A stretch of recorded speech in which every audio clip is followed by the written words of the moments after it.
Magandang araw mga online kapitbahay. Magluto tayo ng paksiw na galunggong. Isa din to sa way ng pagluluto ko ng paksiw. Natutunan ko lang to sa bayaw ko. Shout out Kuya Deo. Ayan. Igisa muna natin ang luya, pagkatapos sibuyas, and then isunod naman natin ang bawang.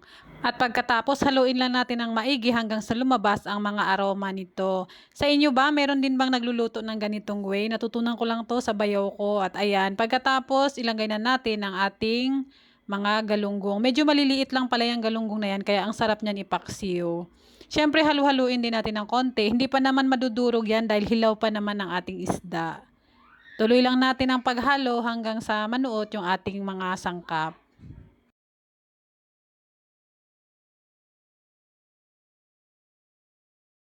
Pag okay na, ilagay din natin ang ating gulay. Meron din ako diyaang kaunting talong at saka isang tali ng okra. Ayan. Tapos isunod naman natin ang ating paminta.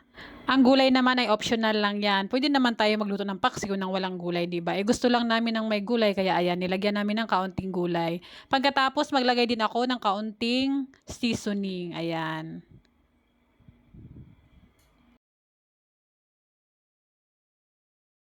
Siyempre, hindi pwedeng mawala ang ating asin. Tansyahin nyo na lang ang dami ng panimpla na ilalagay nyo. Nagdedepende yan sa dami ng lulutuin ninyo.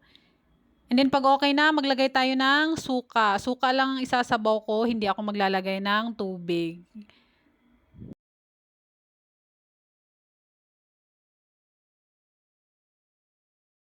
Maglalagay rin ako ng siling green, syempre pampatanggal lansa ng ating isda.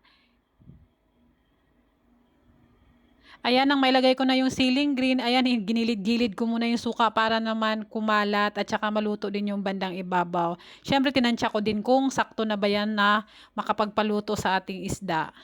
And then, pag okay na, takpan muna natin at pakuluin hanggang sa maluto ang ating isda at mga gulay.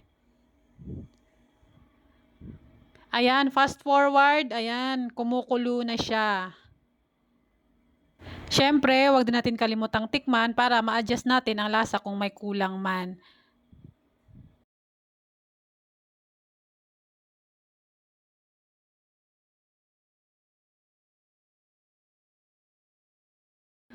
Takpan muna natin ito at lutuin pa natin ng mga ilang minuto hanggang sa malutong tuluyan ang ating isda at ating mga gulay.